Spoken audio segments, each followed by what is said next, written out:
Carvalho, vou dar duas informações de bastidores do Vasco, importantes. Uma delas a respeito da questão do empréstimo da Crefisa, por uma sugestão da administração judicial.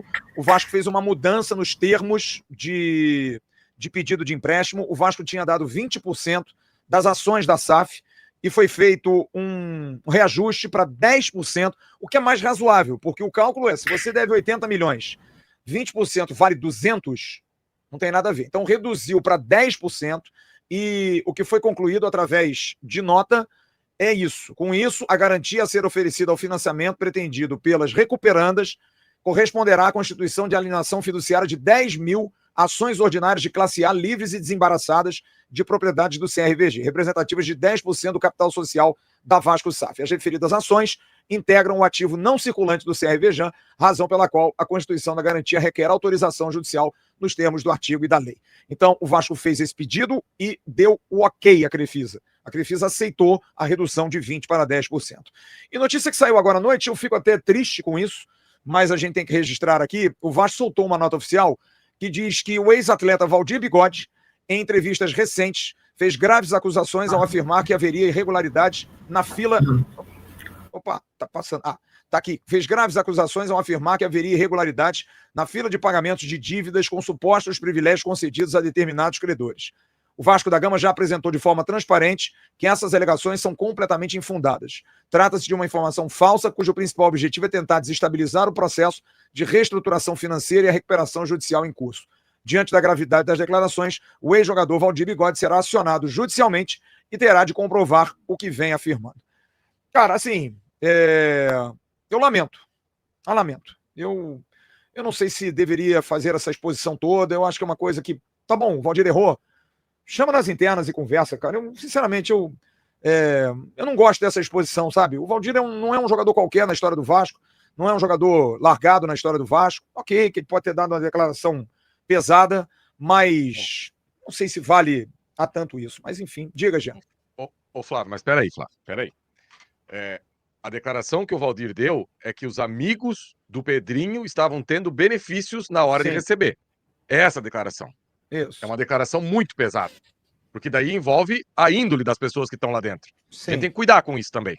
Ainda mais um cara igual o Valdir, que tem relevância, o que ele fala vai ecoar. Não, e ele disse que tem provas, né? Ele falou, então, ele disse, eu tenho. Ele falou que tem como provar, então que prove. É isso. Judicialmente, se tem prova. Que ele mostra. Ele falou isso na entrevista. Se quiser, eu mostro aqui. Que passaram na frente na fila. Então é isso. Isso. Prova. Aí um processa e o outro vai lá prova que tá falando a verdade. Pronto, tá tudo certo. Isso. Porque também não dá pra... Porque se o Vasco fica quieto, o Vasco então acerta que estão pagando os amigos antes. Não fica legal. Não, então, veja agora, bem, eu não tô discutindo a ação. Eu tô discutindo a termo que chegou, sabe? Porque o Valdir é um ídolo do Vasco, cara. É um jogador da história do Vasco e que, claro, pode ter dado uma declaração pesada e deu. O Vasco pode ter se insurgido, mas... Enfim, eu não gosto do ambiente. Eu acho que é um negócio pesado. Mas foi surpreendido ontem porque Paulo Henrique foi convocado para a seleção brasileira. E a história do Paulo Henrique é engraçadíssima. Ele jogou, né? Participou do jogo ontem. E segundo informações de bastidores, ele chegou no vestiário e ninguém sabia. Ninguém sabia. Absolutamente ninguém tinha ideia de tá tocando. Alguém tá com um despertador aí. Desligar o despertador aí. Não sou eu não, né? Tem alguém com despertador aí? Tem um despertador tocando aí. O Paulo Henrique, ele chegou no vestiário, ele não sabia, ninguém sabia. Ele estava numa pressa danada, uma pressa enorme para sair, porque ele tinha um voo para Santa Catarina. Ele ia passar 2 dias com a família, tudo arrumado, pegou o carro, foi para o aeroporto, pegou um avião, desembarcou em Navegantes. Chegando em Navegantes, telefone. Rio de Janeiro. Rodrigo Caetano. PH! Oi, quem tá falando? É Rodrigo Caetano. Ô, Rodrigo, tudo bem? Tudo bem, onde é que você tá? Pô, acabei de chegar em Santa Catarina aqui, vou passar 2 dias de folga aqui. Pode mudar tudo. Arruma a mala que você vai pra Coreia, que você tá convocado pra seleção brasileira. Rapaz, o Paulo Henrique ficou numa alegria, mas ficou completamente desnorteado. Ele não sabia o que fazer, porque ele tinha acabado de chegar, tudo organizado para chegar para uma viagem, virou para nega véia e falou, ó, vamos ter que mudar os planos. E a mulher dele, obviamente, que inclusive esteve com ele recentemente num jogo da seleção brasileira do Maracanã, os dois foram juntos, trajados com a camisa da seleção. A mulher dele, obviamente, ficou muito feliz, porque é a primeira vez que o Paulo Henrique é convocado para a seleção brasileira e ele voltou para o Rio de Janeiro e está viajando para chegar quarta-feira na Coreia, onde o Brasil joga na sexta-feira, jogo que vai acontecer às 8 horas da manhã, no estádio Copa do Mundo em Seul, contra a seleção da Coreia.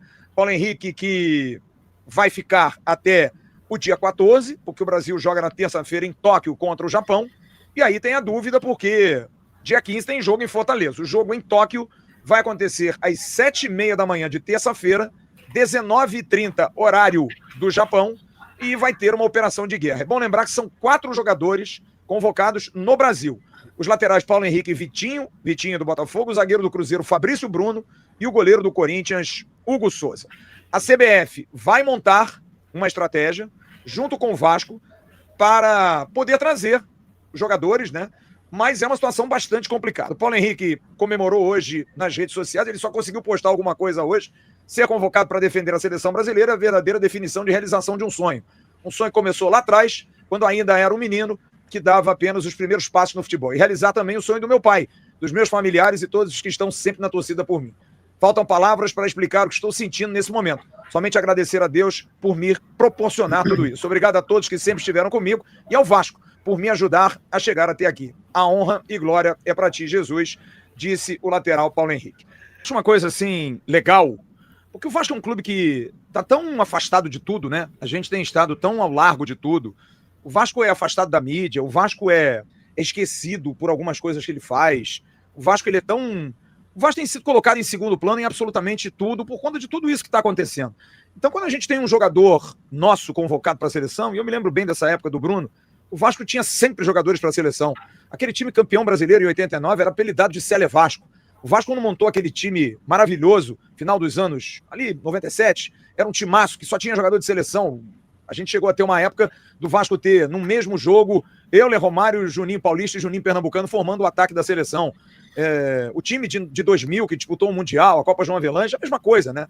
Então, quando a gente tem um jogador que volta à seleção brasileira, eu me sinto muito feliz, sabia? Assim, me sinto orgulhoso, eu sinto feliz pelo Paulo Henrique, que é um cara que estava no Juventude, veio para o Vasco, e eu me lembro que eu estava na entrevista coletiva de apresentação dele, o que mais se perguntou a ele, porque o Paulo Henrique quase foi incluído no Guinness, no livro Guinness, como o jogador mais rápido do mundo. Ele foi o segundo jogador mais rápido do mundo quando ele chegou ao Vasco no ano anterior, perdendo só para o Mbappé, em termos de velocidade. Isso medido, isso não é cascata não, isso foi falado à época. Agora, ninguém pensava na bola, e aí ele saiu do Juventude, foi para o Atlético Mineiro, e o técnico do Atlético Mineiro, não sei se era aquele doido lá, sei lá como é que era o nome, um argentino lá daqueles, não quis o cara. Não quis mais o cara, e aí o Vasco foi e trouxe o Paulo Henrique, e tá aí, Paulo Henrique foi comprado por $1 milhão. Você vê como é que não se acredita às vezes num jogador e que hoje chegam a um ápice. Eu queria que você falasse. Ver o Vasco brigando contra o rebaixamento? Cara, incomoda porque nós, cariocas, nós que cobrimos o futebol carioca, a gente quer sempre o melhor, né? A gente quer sempre os times do Rio disputando as principais competições, brigando por elas, sendo competitivos. E o Vasco, eu comecei no Vasco, né? Então eu tenho um carinho muito grande pelo Vasco. Comecei com 5 para 6 anos no futebol de salão do Vasco, lá debaixo das arquibancadas, jogando com o Felipe, com o Pedrinho. Aí, no meio do caminho, os caminhos, eles continuaram no Vasco, eu fui viver outros caminhos. E graças a Deus também dei certo por outros caminhos. Mas, cara, eu tenho um carinho enorme pelo Vasco. E treinando ali, né, moleque, foram os 2 primeiros anos de futebol mesmo para mim profissional, né, já disputando campeonatos estaduais e tal, e ali debaixo da arquibancada, e a gente saía naquele alambrado ali de São Januário e via Roberto, Romário, Giovani, então aquilo ali me encantou, né, eu me apaixonei por futebol dentro de São Januário. Cara, aí depois quando eu me torno profissional ali naquela época dos anos 90, no Fluminense até o início dos anos 2000, o time que o Vasco tinha, né? Jogar contra o Vasco, a gente entrava no Maracanã e falava, cara, quem que a gente marca? Marca Romário, marca Euler, marca Edmundo. São momentos diferentes, mas estou falando nesse período, né? É Juninho Pernambucano, é Juninho Paulista, é Felipe, é Pedrinho, é Ramon, e, cara, Viola, e era uma loucura jogar contra o Vasco. E ver o Vasco nesses últimos 20 anos, cara, não é o Vasco que eu conheci, não é o Vasco que eu me apaixonei por futebol, que me fez me apaixonar por futebol. E a gente imagina e quer logo essa reconstrução, né? Não só dentro de campo, mas politicamente, que o Vasco tenha paz, que o Vasco consiga trafegar, navegar com passividade, né? E consiga construir times competitivos e times que consigam chegar nas grandes competições. Esse é o nosso desejo sempre. Você não imaginava que aquele menino que você jogava futsal com 5 anos ia virar presidente do Vasco? Nunca, nunca. O Pedrinho com 5, 6 anos só tinha nariz, né? Agora ele tem braço, né? Tríceps. Tríceps, bíceps. E a gente brincava com ele agora. E foi meu companheiro no futebol de salão, depois no futebol de campo fomos adversários muito tempo, e depois companheiro aqui na TV Globo. E um amigo que eu construí para a vida. E na torcida por ele também, mas quando eu conheci o pai, a família toda do Pedrinho, como ele também conheceu a minha família toda, não tinha a mínima noção de que ele poderia se tornar o presidente do Vasco, né? Mas minha torcida para que ele tenha calma, discernimento, paciência, inteligência para trazer o Vasco novamente ao seu